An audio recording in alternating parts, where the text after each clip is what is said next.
Hey guys, in the fast lane here. In this video, I'm going to show you how you can rejuvenate that stained or discolored interior plastic in your car. Now keep watching, it's coming up right after this.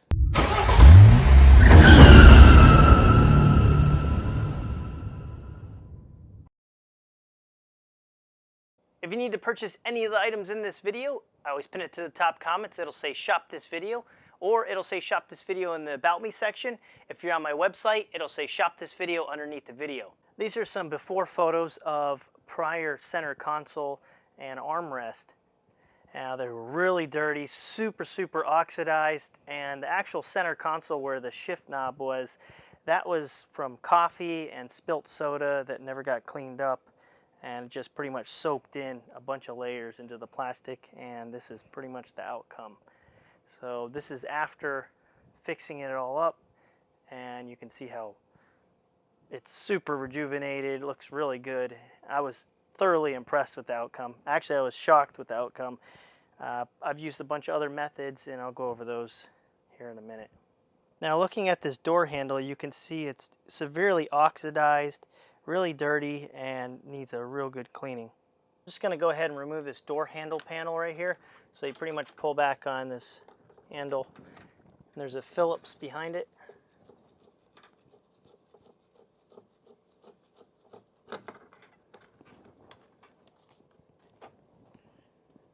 And then you pull back on this handle, and there's a plug in the back, so we got to disconnect the plug. Just a quick push in and pull out. And now the tricky part is you got to swing the handle like this, or the back panel, and pull it out. Now anytime you're dealing with the interior plastic, you're going to want to remove the accessories. So I'm going to take this little lock off the back. It's just 2 Phillips.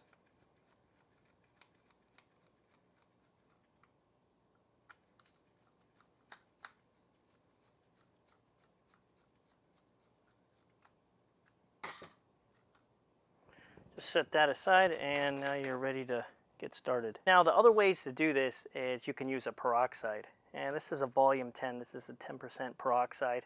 It's the cream. You're going to want to use the cream version if you do it this way, but you're going to want a 40. I only had a 10 on me, so I'm just showing you guys as an example. This is basically hair peroxide. So it's the peroxide you use to dye your hair.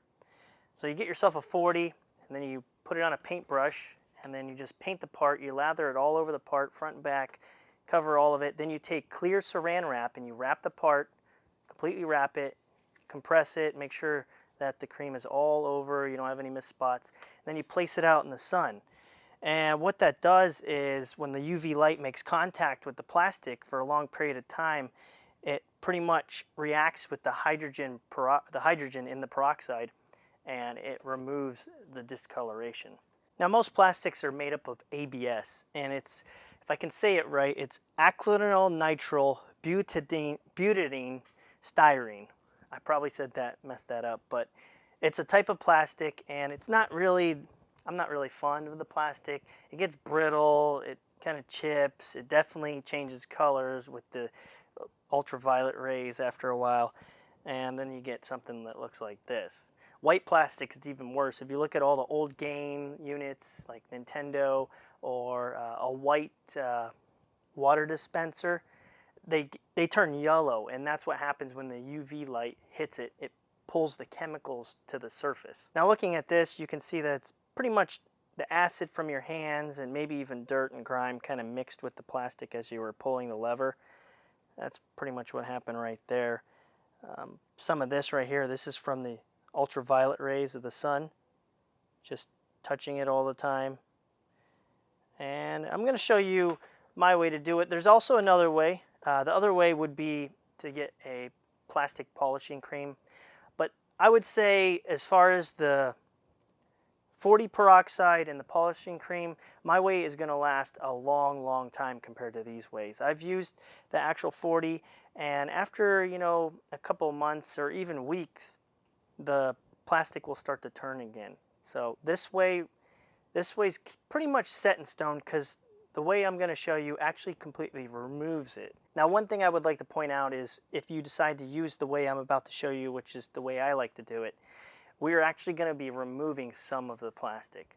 So you're going to take a small, maybe a couple thousandths off, not too much, but it will remove some of the pattern. Say you have a pattern that has some kind of impression in it, well, it's going to smooth that out, and that's going to become a little more dull. It's going to keep the same vibrant shine when we're finished, but you're going to lose that design. So if you're okay with that, then follow this way. If not, then you might want to try the peroxide method. All right, the first step is grab yourself some Purple Power or any kind of kitchen cleaner, maybe even spick and span, just something to clean the plastic. You can use rubbing alcohol, that'll work too. Mix it, you know, half part water, half part rubbing alcohol.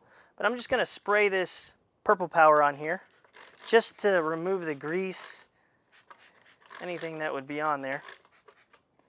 And then we'll give it a good scrub. Make sure you wear some glasses, and you might even want to wear a face mask. You don't want to breathe in any of this stuff really. So I'm just going to clean this up, and then when I'm done scrubbing this down, I'm going to go ahead and wash it off thoroughly and let it dry, and then we'll get to the next step.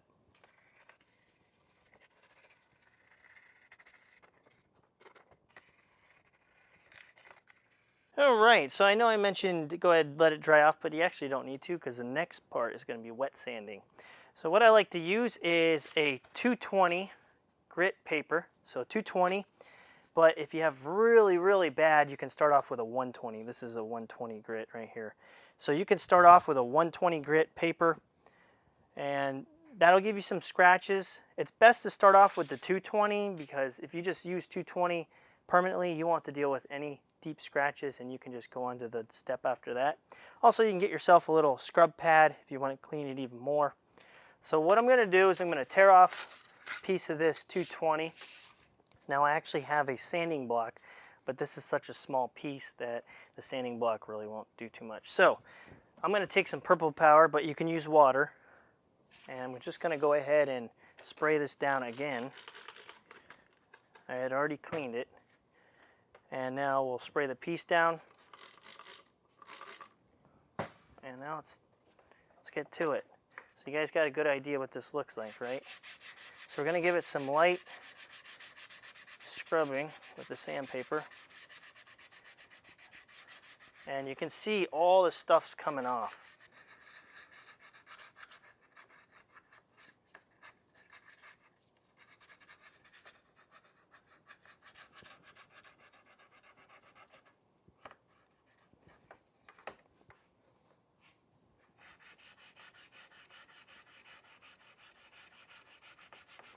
The idea is to keep it wet.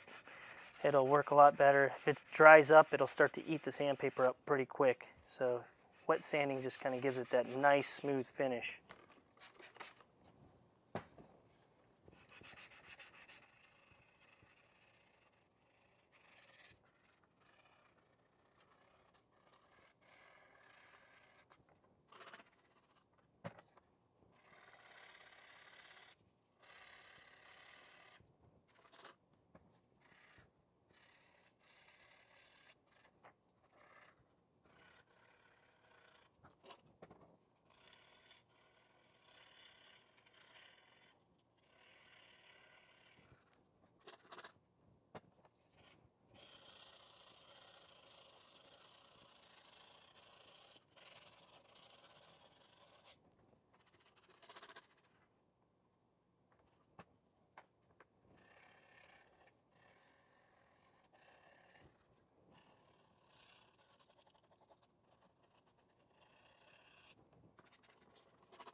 Now that the piece is all wet sanded down, I'm going to go wash it off with some water and some soap.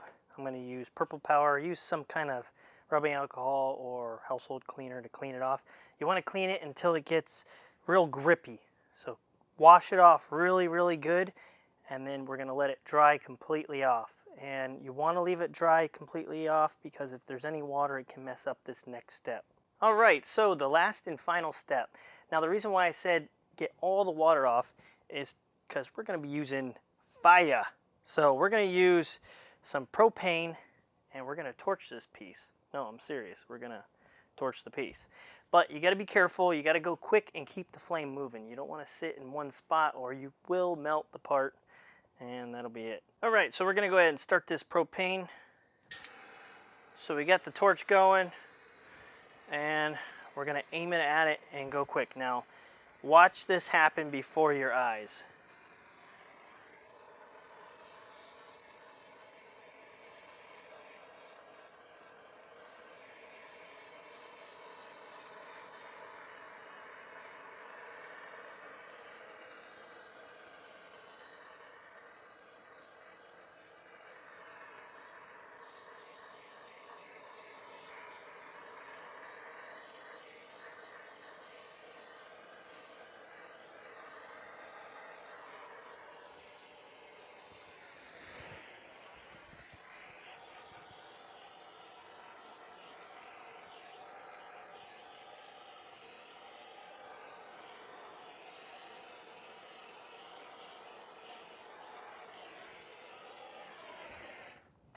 And there you have it, near mint part. So what we're going to do is let this cool off. You don't want to touch it right away, because if you touch it, the fingerprints are going to get embedded in there, because the plastic pretty much kind of melted a little bit, just the top layer. It's going to dry. It's going to lose just a little bit of the gloss. It's going to go back to its original finish. And that's it. So as you can see, it has its original luster back.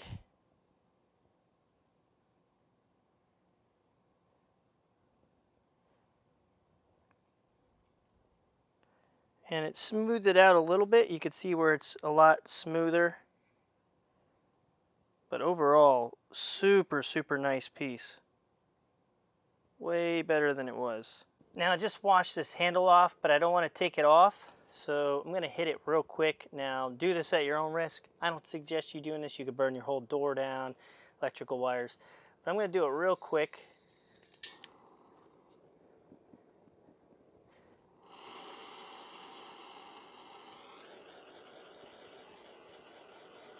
You gotta go quick.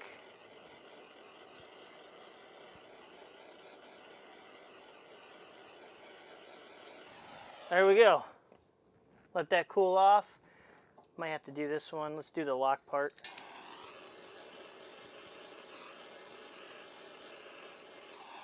You can see it changing color. That's because it's pulling the chemicals inside the plastic to the top. That's another reason why you have to sand it. You see this one right here, how the top, it actually got a little darker. So sanding it, wet sanding it, and doing it with the propane, that's the best way to do it.